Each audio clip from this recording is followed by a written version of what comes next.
So yeah, hello everyone. Hope you're doing well. Hope you're looking after yourselves. Welcome to another episode of Into the Spotlight, our first episode of 2025. As you may know, this podcast is all things sustainable. So we speak to amazing people in the world of sustainability, whether they're entrepreneurs, whether they're people working through advocacy and social justice, whether they are individuals who are very passionate or learning about sustainability while they're at university. We like to showcase the wide range of things that sustainability includes and put a spotlight on those who are doing incredible work in that industry. We have another amazing guest speaker here with us today, but as I always say, I think it's best for us to hear from these amazing guest speakers themselves. I don't like to introduce them. I think it's best if you hear from them directly. So I'm going to hand over to today's guest speaker. Liz, thank you for coming on to the podcast. Could we know a bit more about you and what you do? Hi, thank you for the introduction, Jeffrey, and thank you for having me on the podcast. So I am Liz Kombate, she, her, and I am a diversity and inclusion lead for a mental health charity. So my day job is very much centered around advocacy for marginalized groups within the mental health and wellbeing space, thinking about how we can broaden our mental health services and resources to ensure that they're inclusive to the widest range of individuals possible. But sort of my 5 to 9, alongside my 9 to 5, as I like to call it, is my other sort of advocacy work that I'm really interested in. And that's sort of within the sustainability space. So I have an Instagram account where I post things like my sustainable outfits, plant-based meals, and just sort of healthy sort of well-being tips, as well as sustainable tips as well, and kind of the intersection between the two. And I'm also a sustainable fashion model, which sometimes when I say it, it sounds like a kind of strange thing, like a sustainable fashion model. Okay. But for me, that's really because I only work with fashion brands and companies that align with my ethos. So I don't work with any fast fashion brands. I work with ones that are cruelty free and vegan, if they're sort of more beauty brand based. So it's about being able to align my work with my values, which is really key for me. So although I sort of do various different things with my day job, with my sort of side hustles and passion projects, for me, the kind of theme that links together is that social justice, inclusion, and generally trying to make the world that little bit better, whether that's through mental health and well-being advocacy or sustainability element. No, definitely. And I think what's really incredible about, we haven't even gone to the episode, but what's incredible from what you've just said is there's a clear through note of sustainability in everything that you do.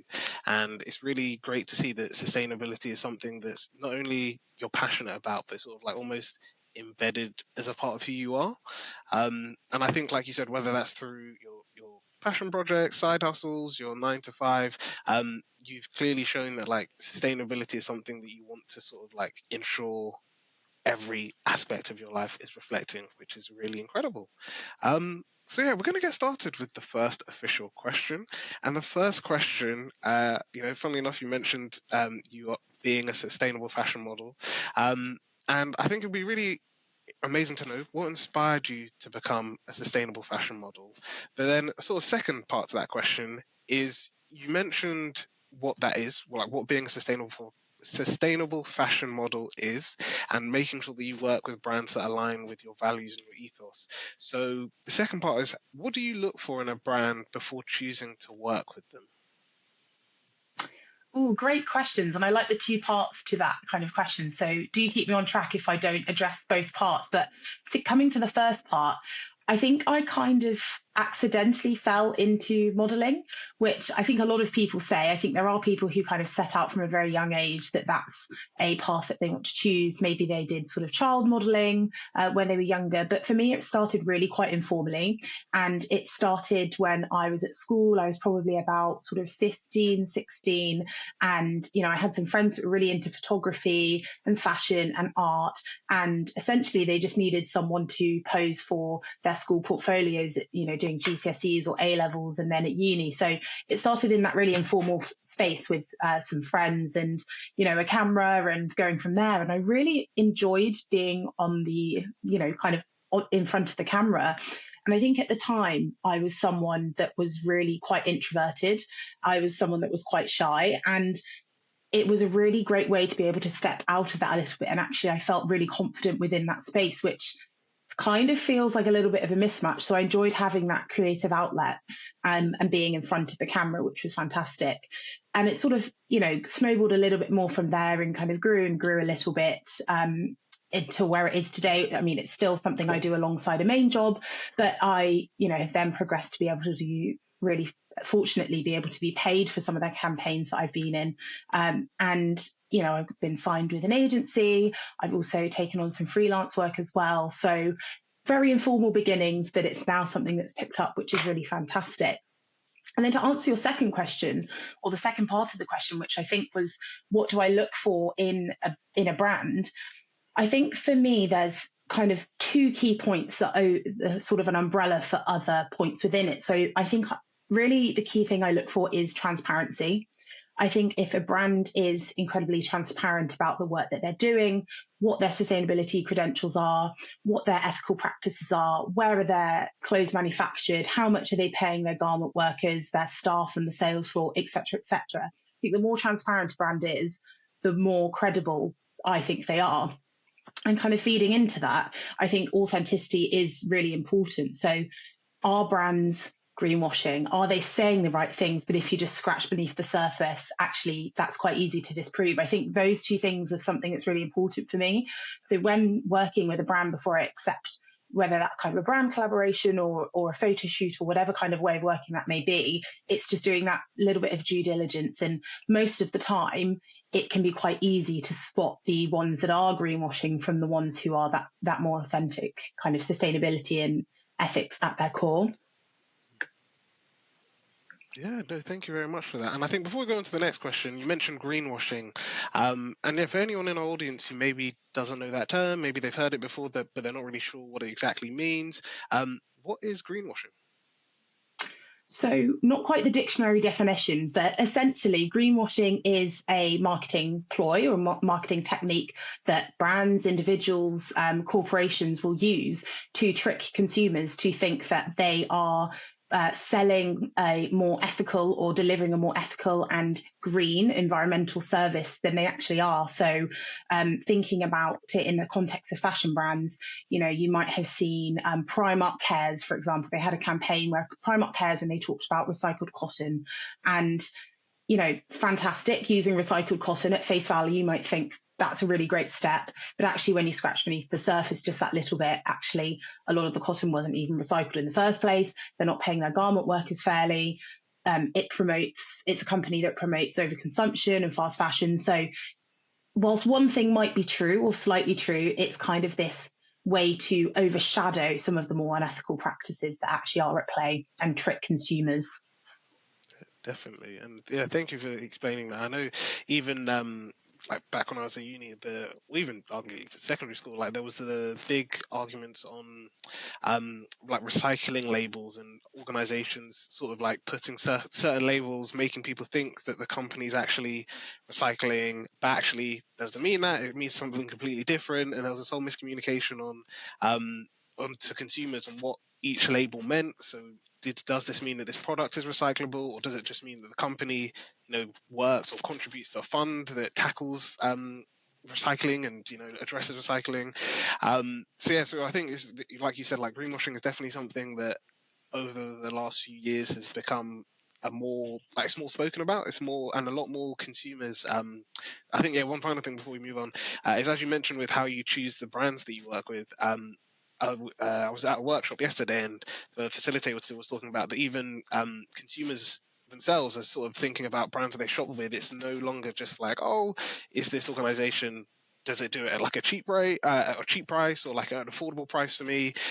It's also about, well, what is this organization's values? What are their brand practices? What do they actually do? If they say they're sustainable or they're very passionate about the planet and supporting the planet and addressing different issues, are they actually that? Are they actually addressing things? And they were mentioning that basically we live in a time where consumers are very conscious of where they shop, and brand loyalty is something that, whereas before it might be that a family for generations maybe shopped at one shop, or that's been their main thing, that now we're having a lot more people just sort of quickly, as soon as whether it's a brand lies about being green, or they lie about supporting like when it comes to social justice and sort of being fair pay and things like that, that brands are equally, people can equally stop shopping at these brands and stop working with these brands as quick as sort of they were working with them. So thank you for explaining that. We're going to go on to the next question, which is all about this intersection between sustainability and social justice. And I think whether anyone's watching and they're very passionate about sustainability as a whole, or whether they're someone who's studying, subject around a subject that's related to sustainability. So whether that's like what I did with environmental sciences, whether that's geography, whether that's looking at global challenges. There's this clear intersection between sustainability and social justice, and they seem very connected. So, again, to sort of link with the theme of the last question, this is a two-parter. So, how do sustainability and social justice intersect? But then, why is it also important to consider both when advocating for environmental change? Oh, that's a fantastic question. And I think that it's something that's really important. And I don't always see people connecting the dots between. I think there are some fantastic creators and advocates out there that are drawing those connections. But sometimes I think as humans, as individuals, we do sometimes like to silo individuals into, well, this is a human rights issue and this is an environmental issue and et cetera, et cetera. I think actually recognizing that it's all interconnected is incredibly important. So I think for me, kind of personally, my background academically is within law. And I was very interested in studying human rights and looking at social justice from that kind of legal perspective or kind of socio-legal perspective. And I think for me, it's social justice.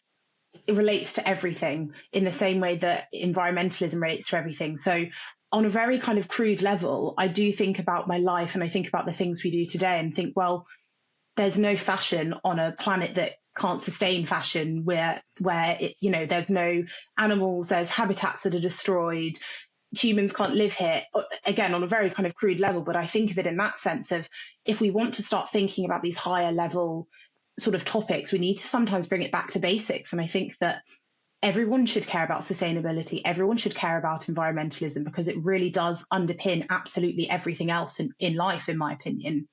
So I think that's where that connection is.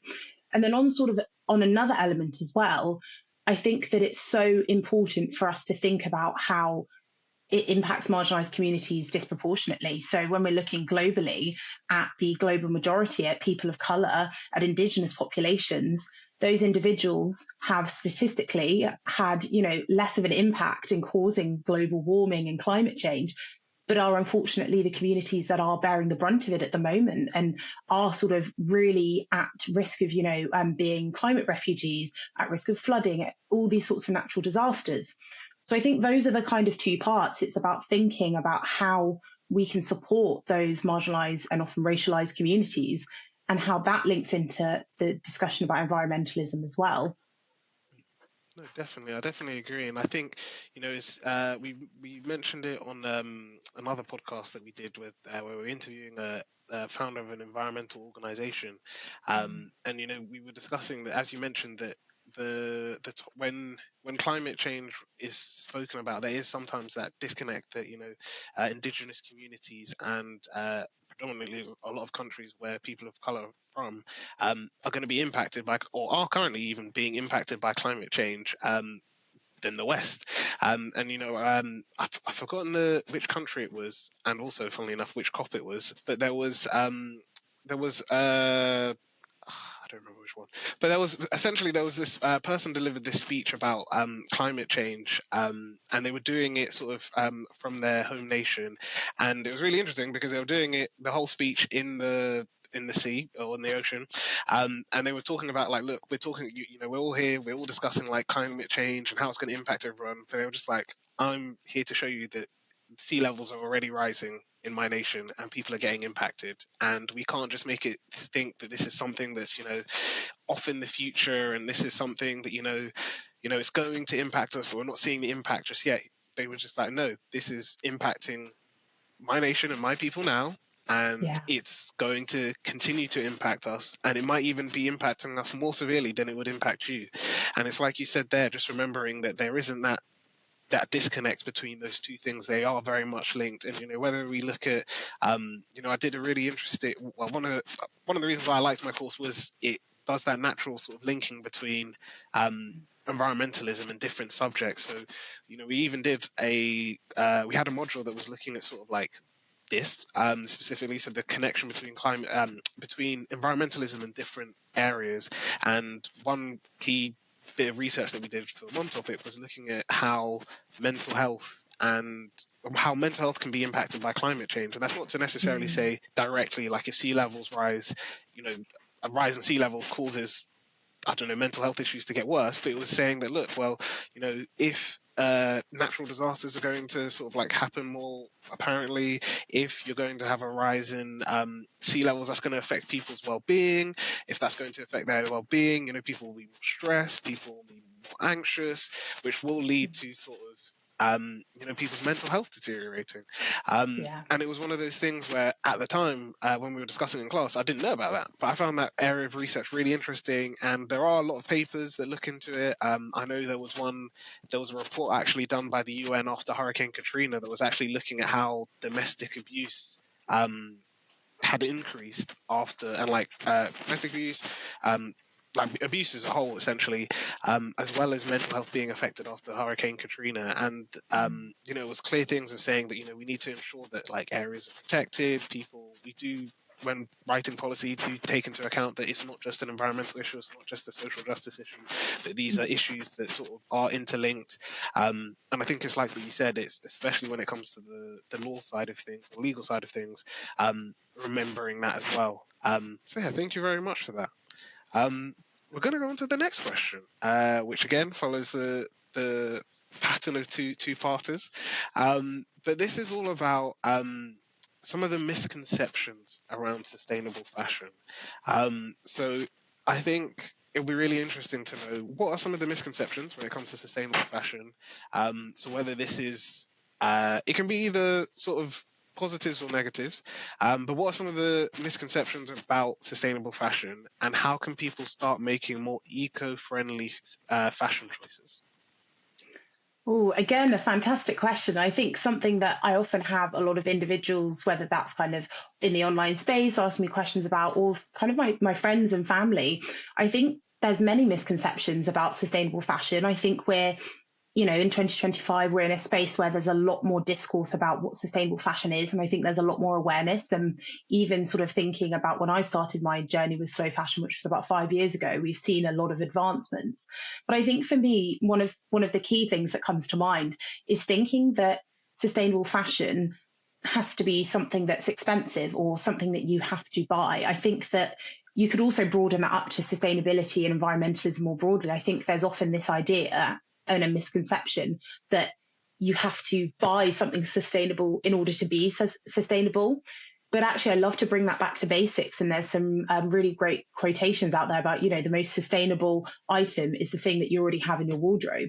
It's not about going out there and buying something that's organic bamboo and cotton and handmade in this country. That's absolutely fantastic if you can do that. But actually, even if you have got a Primark or Shein or whatever fast fashion item is in your wardrobe, the best thing you can do is actually wear that item until you can't wear it any longer. So I think bringing that back to people and contextualizing it, you don't have to go out there and spend money is really important, especially amidst the sort of backdrop of cost of living crisis in the UK, but also across the world. I think that's something that's really important for people and can sometimes be a barrier when thinking about environmentalism, sustainable fashion.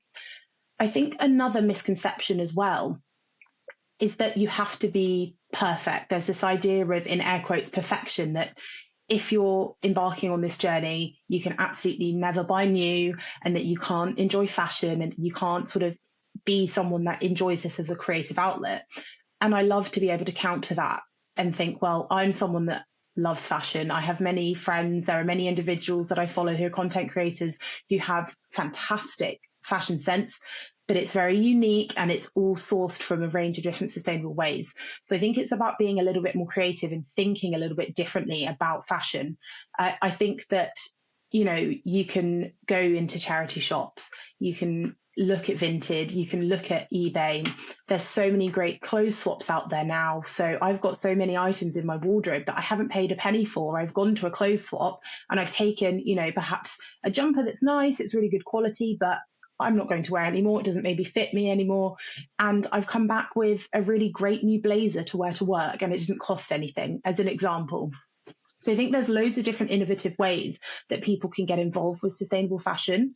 And those are just a few of my favorites. I mean, there's clothing rental over the past couple of years has seen quite a boom. There's some fantastic clothing rental apps out there now. So for example, I was going to a friend's wedding last year and I thought, I don't want to buy something new. A, because that's expensive, but B, thinking about how many items there are that we just buy for a wedding or buy for a party and buy for an occasion and actually probably aren't likely to wear again. So I went onto a rental app and I rented an absolutely gorgeous dress, a dress that would have cost way, way more than my budget would have allowed, but I was renting it for a couple of days. And it meant that not only did that individual get to make a little bit of money from an item that was sat in their wardrobe, I got to wear a lovely dress, and I didn't have to buy something new for it. So I think, again, thinking about sustainable fashion more broadly than just, I'm going to a charity shop and there's some moth-eaten old t-shirts. I think we're past that in 2025, although I do think a lot of consumers perhaps still have that misconception and still maybe have that mindset where secondhand clothing is stigmatized and that it is that, as I say, kind of the moth-eaten old items that are stained in a charity shop and smell a bit funny. I think we're at a different place now, which I think is really, really exciting. I definitely agree. I think that, as you mentioned, like sustainable fashion has, and even arguably, like I guess the like people's perception of it has changed from like what it used to be. And like the biggest example I tell people, from a personal sense, is I know like when I was growing up in secondary school, people, the idea of people wearing like clothes that maybe their parents had worn or siblings had worn, and like hand-me-downs like that, from that sense, seen as weird. It wasn't cool. It was seen that you were sort of like cheap or you couldn't afford to buy like luxury items and stuff. Whereas now it's like very commonplace, and and even like for me, I tell like there's sometimes people are just like, wow, that's a really cool t-shirt, that's a really cool shirt. Where did you get it? And I'm just like, actually, this was my dad's or this was my brother's. He bought it like 10, 20 years ago, but just said he didn't need it anymore and just offered it to me, and I was just like, cool, this is great. And yeah, sometimes I feel like people they do forget that that's something that they can do. Definitely. I think that is one of the biggest flexes. I think for me, if someone compliments my outfit and I can say to them, this top cost £2, this jumper used to be my grand's from, as you say, 20 years ago, maybe 30 years ago before I was born.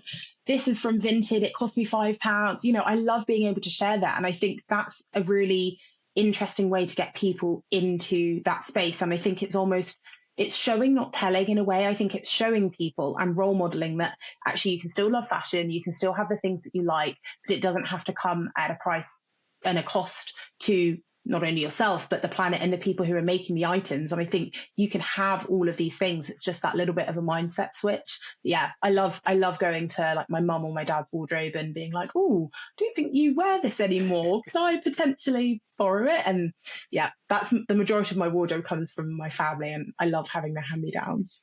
Yeah, and it's such and I think, like you said, it's always like an incredible story, and I think that's I think one other thing I'd like to add to what you said is, even from both of us just sharing there, is that it's always great, and I think like from a cultural aspect as well, that's where culture can sometimes play such a huge part into like the concept of sustainability and how there are some cultural practices that are also sustainable practices. So it's really, so for me personally, I always like that especially when you get hand-me-downs from clothing, or even people tell you they've got clothing that's they've had for ages. It's always really cool to see these like different stories. So like I know for my mum, she finds it really funny to sometimes be like, she might have a blazer. And she'll just be like, this was a blazer that, it's almost the same age as you. She's just like, she's kept in good condition. She's worn it. But she's just like, yeah, it's really interesting to see that, it still looks good. It's still like, some people might be surprised and be like, this did you buy this like very recently and things like that. But I think it's almost like remembering, as you mentioned, that like every store, like every piece of clothing you have tells a story, and almost whether it's through clothes shops, whether it's through passing it on to like family or friends, whether it's through even like taking it to a charity shop, every unique garment has like a story that's attached to it, and it doesn't have to necessarily be something massive. It can just be, oh, I wore this for my first job interview or like something like that. But it's almost like when you're sharing those stories and people say, oh, this piece was from so and so and they wore it for this. It's almost like continuing the legacy of that piece of clothing and sort of like letting people know, when they wear their own, like when they wear it, it's almost like they're adding their story. So when they, whether give it to a charity shop, do a clothes swap, pass it to someone else, they can say, oh, this was the previous owner's story, this is my story, and it's like that legacy just continually continues on, which is really incredible. Yeah, I love that. I think just to add on to that point, I think there's such an important element there. You mentioned with your mum and, a blazer being maybe the same age as you or a similar age to you. I think that goes to show how important it is to look after clothing. And actually, because of fast fashion and because clothing is designed to not last very long, it's supposed to be, it's cheap, it's a high turnover, so it can keep up with these really quick trends that we're experiencing, driven by TikTok, driven by Instagram, driven by this kind of social media culture. I think we've forgotten what it means to look after our clothing, and people don't really go to cobblers anymore, or people have lost the art. And I will say this, myself included, I'm not very fantastic at sewing. I can probably sew on a button and do basic things, but I think being able to pick up on those crafts and maybe knowing where the experts are, and as I say, with a cobbler and going to them to repair your boots rather than throwing them away, or dry cleaning a jacket and making sure that it stays really well, or boxing it nicely so that seasonally you can get it out. I think these are all practices that perhaps our parents and grandparents were more accustomed with, but with our sort of generation, it's not something that's the norm. It's kind of like, oh, it's broken, throw it away. And I think that goes not only for clothing, but when I think about technology as well, oh, the phone's broken. Unfortunately, the system that we kind of exist within, a lot of the times it's sometimes cheaper or makes more sense to buy a new item. I had a MacBook when I was at uni and the screen broke, and they quoted me to repair the screen. It would have cost the same as buying a new one, or very similar. There's like £150 within it. So as a consumer, you're then thinking, well, why would I spend the same amount of money for that item?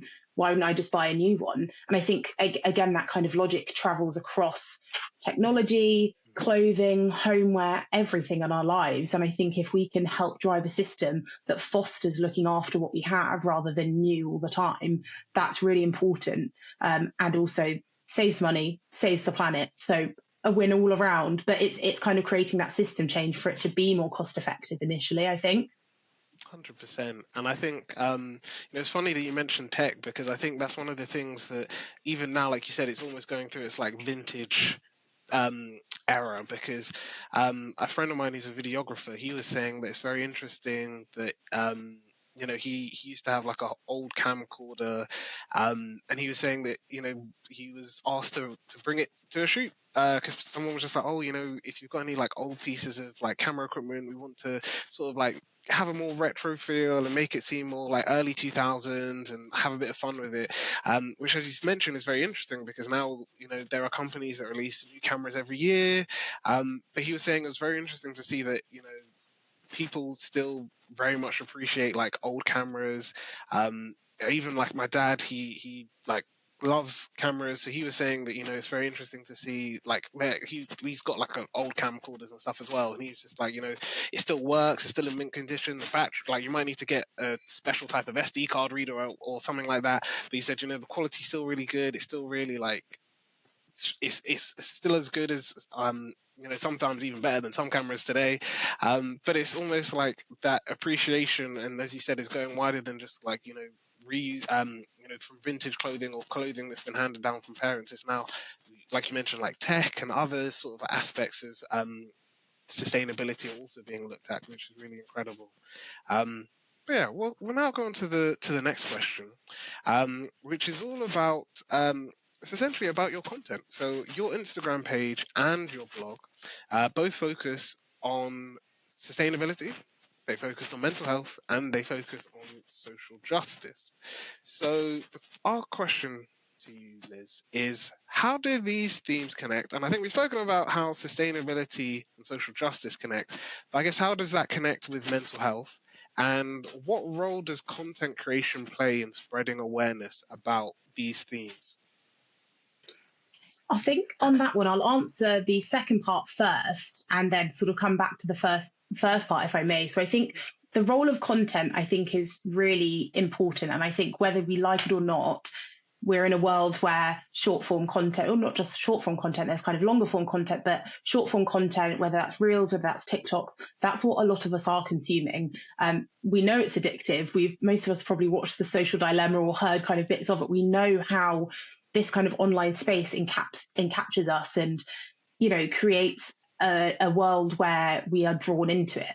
And I think for me, I play a very, very small part, but hopefully a little part in being able to change some of that narrative.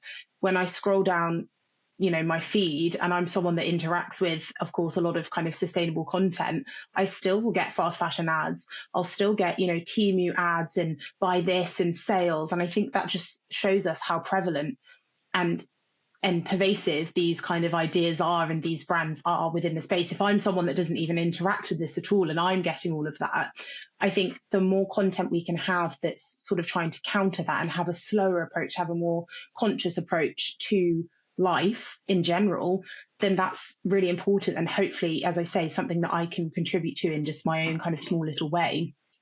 Coming to the first part, again, I think that kind of social justice element links into everything and underpins hopefully everything that I do.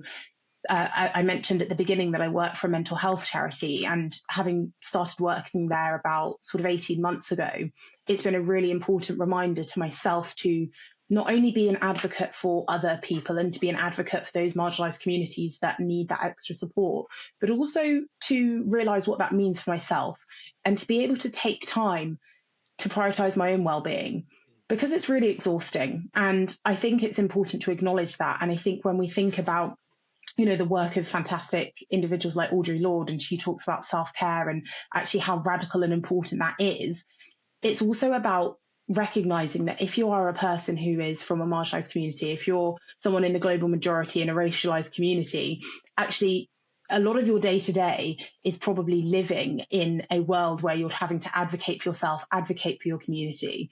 So I think when you're doing that, and that's my job as well as something that I do as sort of my passion, advocacy alongside it, it can actually be really, really, it can be tiring, quite honestly.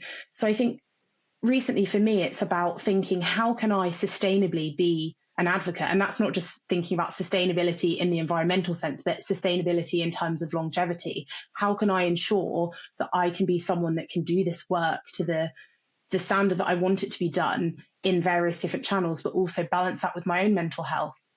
So I think it's about prioritizing ways to think for yourself, whether that's building in time to take things slowly, whether that's going to therapy, whether that's being outside. All of these things I think are really fantastic. And I think the connection there as well to environmentalism is really important. We know that the more engaged individuals are with the outside world, the more likely they are to want to be stewards of the planet. So if you're someone that lives in a city, as I do, I'm lucky that I have got some green space near me, but if you live in a city and you're working, it's really quite easy to not encounter much green space. I saw a study the other day that said the average UK adult spends less than 20 minutes a day outside. So when you think, you're leaving your house, you're probably driving to work, maybe getting the tube, the train, sat there for 8+ hours and then home, and especially at this time of year when it's really dark. So I think a lot of us probably feel quite disenfranchised. We're not really connected to the outside world because we're not experiencing it. So that's another part of the work that I'm trying to build in as well with advocacy, is actually getting out there into nature, not only for the mental health benefits that brings, going for a walk, going for a run, swim, whatever that means for you, gardening and experiencing nature for your own mental health benefits, but also in turn what that then means in terms of climate advocacy, because people will then care about the planet and want to preserve it if they have a vested interest in it. 100%. And I think it's like what you said there, that there's there's so much there's a basis that supports having access, like not only just like from a mental health perspective, well, not only from a sustainability perspective of, as you mentioned, like having access to green space, or spending more time in green space, encourages you to be more like a better steward of the planet. But also there's that mental health benefit of just like in a world where it's almost like impossible to not be in front of a screen for any period of time. It does encourage that sort of like slower approach to life and sort of like appreciating simple things. And I think one bit of advice that, or one thing that a friend said that they do when they go to sort of like green spaces is so they're an artist, so they said that sometimes they'll just go out to like a park and they'll just sit there, and they said sometimes they'll just be like looking at looking at the sun, seeing it like travel across the sky, or sometimes they'll just be like listening out to like what sounds they hear and things like that, and almost that sense of being very present in the world. They said was like really good for their mental health and help them to just be like have a better appreciation and gratitude for like stuff that they have available to them. So I definitely think there's a clear research that shows that having access to green spaces is very important, and it's something that, especially when it comes to like city planning and city development, is something that needs to be considered. But it's also definitely something that, from a mental health perspective, can be really beneficial to people and can help to reduce levels of stress. It sort of encourage sort of like the importance of taking breaks. And even I don't necessarily know if there's been research done into it, but it can also, I know like from a personal level, like when I go to a green space, when I go even for a walk in green spaces, it can almost like give you a bit of like a mental pause on sort of like everything else that you're dealing with, and allow you to sort of like review things differently, and like see if you're sort of like struggling to get through, maybe you've got a task you need to do at work, you don't know how to do it. I've found, at least, like, and I know from friends and some of the people that I've worked with, that they've gone on walks and like not been thinking about it, had that time, just walked through a park, maybe sat on a park bench, maybe just like no headphones, just listening to the world around them. And they said that they've been able to been able to relax, and because they've been able to relax, it's been able to help them to sort of like figure out, oh, maybe I should try this a different way, and maybe that could help me to solve the issue. So yeah, there's a clear importance of linking green spaces. There's a clear importance of green spaces to mental health, and yeah, thank you very much for sharing that. On that note as well, Jeffrey, just to add to that, I think that that's such a good point, mentioning about that. And I think it gives us so much mental clarity. I think there's something about being out in nature, and, whether that's looking at trees or hearing a river or whatever experiencing nature is for you, it feels quite humbling sometimes. I know that I do the same if I'm a little bit stressed at work, or, as you mentioned, I'm struggling with a task. If there's something that I'm not very sort of feeling very inspired about, going out for a walk, even if it's just sort of 5 or 10 minutes, it helps me feel that the world is bigger than me in quite an empowering way, and sort of helps me move away from, oh my goodness, I'm sending emails all day, to like, actually I'm connected and part of the world. And I think that that's really fantastic. And linking it again to kind of social justice and thinking about marginalized communities, there's so many communities, indigenous populations, global majority communities, where that's just a sort of natural part of life. And I think it's predominantly within the Western world that we have this disconnect between ourselves as humans and how we experience nature. And I think coming back to some of that knowledge and that kind of almost ancestral knowledge is really key and important, and something that I'm challenging myself to connect with a little bit more this year. And taking the headphones out and going for a walk. I love a podcast. I mean, on a podcast, of course I love a podcast.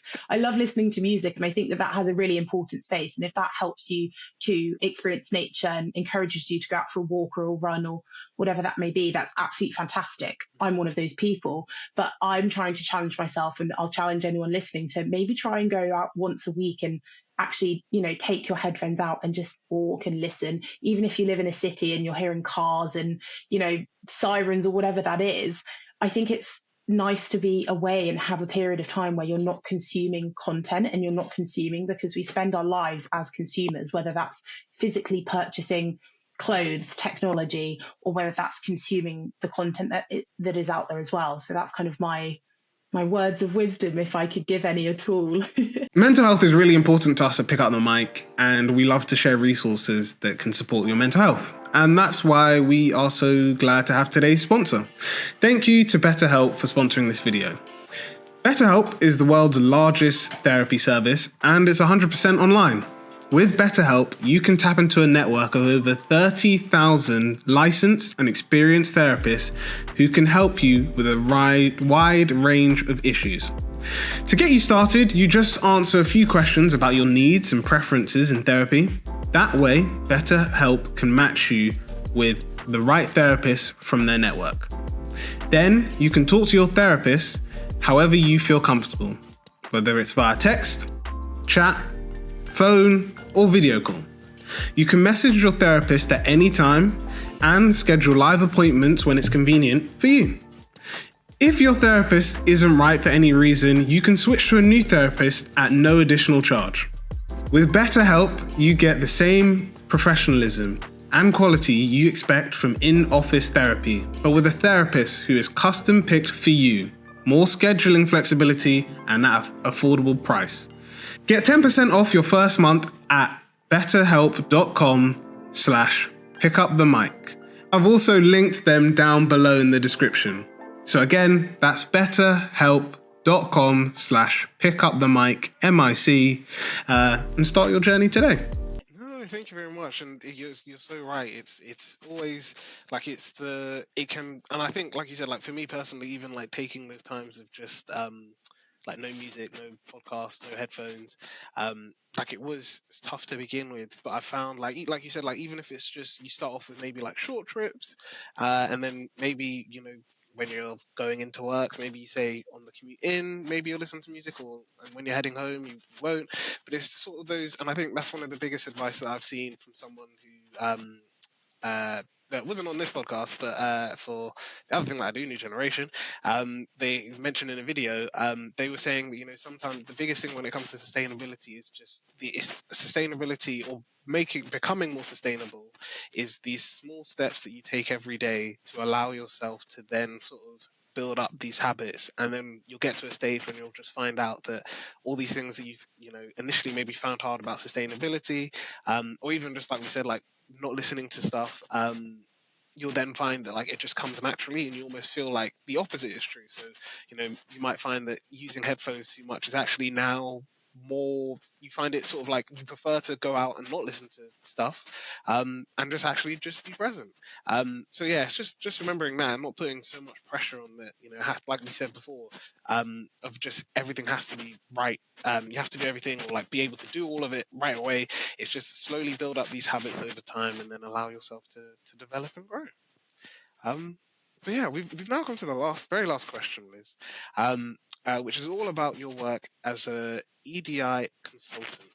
So I would like to ask you, what do you think businesses and the charity sector can do to better promote genuine inclusivity in sustainability efforts? Oh, fantastic. So many great questions that you're firing my way. I'm really picking my brain. So what can charities and businesses more broadly do in terms of promoting genuine inclusion for sustainability? Yeah. Yes. I think that to start with, there's a lot more that can be done and a lot more that should be done. I think kind of zooming out a little bit, thinking about inclusion generally, I think that people often have a very narrow view of what that looks like and thinks that by someone being at a table or by us having, a talk one day, maybe it's Black History Month, maybe it's Earth Day, whatever that kind of awareness day looks like, I think that businesses are getting quite good at doing the tokenistic and almost that greenwashing approach of we're doing the right things, we're saying the right things, but actually what does that mean for individuals who are working there? What does that mean in terms of environmental efforts? I think that role modeling is really key within an organization. And I think that culture change can come from bottom up and top down. But I do think, and this is sort of my approach generally, I think that grassroots movements are fantastic and key, and something that I'm involved within myself, both kind of within my workplace, within staff networks, but also within my sustainability and advocacy space outside of that. But I think that we need the people who have the power and the people who are the decision makers to make those changes as well, and actually take accountability and take actions. So whether we're thinking on a micro level within an organization, within a charity, the CEO or the COO, or whether we're zooming out and thinking about the prime minister, the president, the leader of a country, I think that's really key, that actually those individuals who are at the top are the ones driving that change because they have the power to take legislative action. And I think as well, being, going back to my background being within law, I know that the law doesn't always keep up with where we are as a society kind of socially, but I think it provides a really key and important underpinning for a lot of different actions. So if we don't have that right, again, thinking whether that's in a country on a larger legislative level, or thinking within an organization, if the policies aren't correct, if managers aren't checking in and making sure that there's sustainable efforts, I think that doesn't create that culture change. Hope that made sense. No, that made so much sense, and I think that that's so true, because I think even on a personal scale, like we did, I always talk about this as like a perfect example of coursework that or like an exam that sticks with me afterwards, and it was basically to do with for my masters, we had because of COVID, we had to do it online, so it was an online open book exam, and our lecturer in the lead up to the exam said, hey, look, I want to just let you guys know the reason why I'm not going to give you guys like a multiple choice exam rather an open book exam is because I want you guys to think broader than just sort of this exam, this room, and sort of think that once you've like take this answer that you've put in on paper as an answer that can help you like post the exam and sort of like something you can implement. And it was using a sustainability framework. It was to sort of like think about your own personal life and how you can sort of like frame your like using the framework, what would you make more sustainable about a sustainable practice in your house? So it could be your kitchen routine, your bathroom routine, it could be your like shopping routine, but just use this framework to sort of like consider how sustainable you are and how you would improve it. And I think it's like what you said there, that it starts off both from, so it is definitely something on like an individual level. Sometimes it's just through the stuff that we do, and when people ask questions of why do you do this, why do you do that, sharing why you do it, giving advice to people, sort of I guess similar to this, offering advice on what people can do in an individual sense. But I think also it's like what you said, it's sometimes when it comes to a broader sense, it's both bigger organizations and as you mentioned, like heads of states and countries, like showing that those things are perfectly fine. So making it aware that you don't have to, whether as a company, it's ensuring that your practices are sustainable. So it's not just like a 30-page document that sits in the back of your cupboard and has it has clarification of what actually you do, but rather you're actually showing through your practices that you're sustainable. So whether it's like what we said here, that maybe if you're a big company, you might say actually every Friday, rather than just being dress down Fridays, is now vintage Fridays. So every Friday, you can either bring one item, or your whole outfit could be vintage clothing, or you might say like we said, like broader than just Earth Day or Black History Month, showcasing that actually for this whole month we're gonna do a sustainable practice. So I know, funnily enough, one that my university did to encourage students to be more sustainable was it was by halls of residence. So they had basically they were monitoring everyone's energy usage and water usage, and we're basically saying we're going to compare each halls of residence and see who's basically over the next month is basically using the least amount, and whoever wins is going to have a pizza party to celebrate all the incredible work that they've done. But rather than just it being like that, so telling people, we'll use less electricity and sort of be more conscious about how much water you're using, they were sharing tips and mentioning like why you should be doing this. They were saying sort of like broader than this competition, why is it important to sort of like be aware of how much water we're using, or why is it important to if we don't necessarily need certain things on, how can we ensure that we turn things off when we don't need them, and ensuring like sustainable practices in that aspect. And I found that very interesting, because it was again sort of like encouraging people to get involved, but it was also then making sure people were learning about these practices along the way.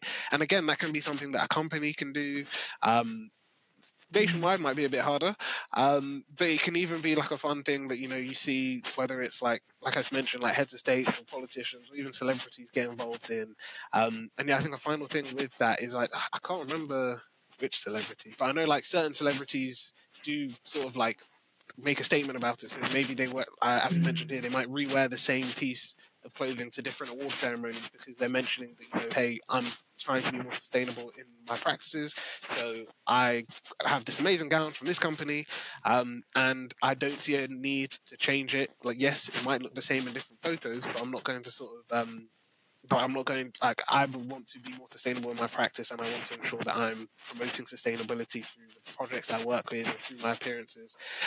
So yeah, it can even be that, and it could even be, for example, like heads of states doing something very similar. But as you mentioned, it's just that showcasing that there's no issue, there's no concern, this perception that being sustainable or doing sustainable practices means something else other than you just care about the planet and you want to ensure that future generations get to enjoy it as well.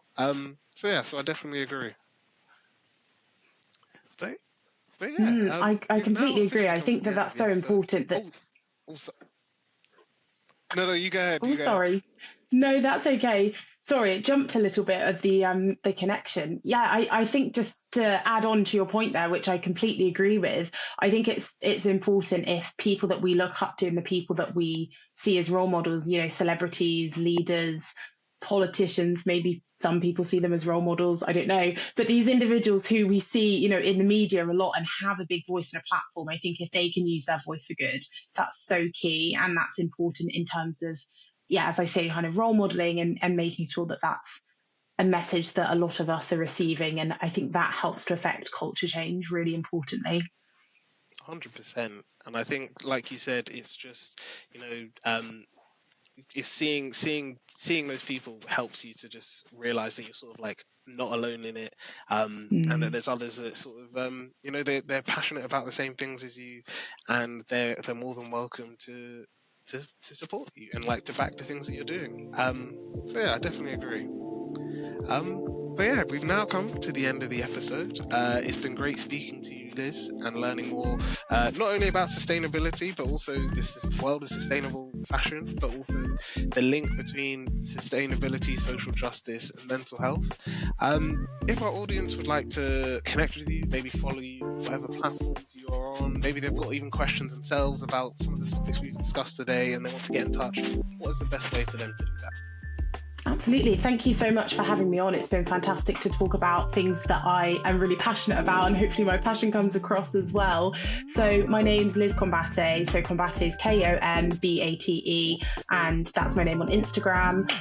That's also my email. So all lowercase, lizkombate@gmail.com if anyone has any questions.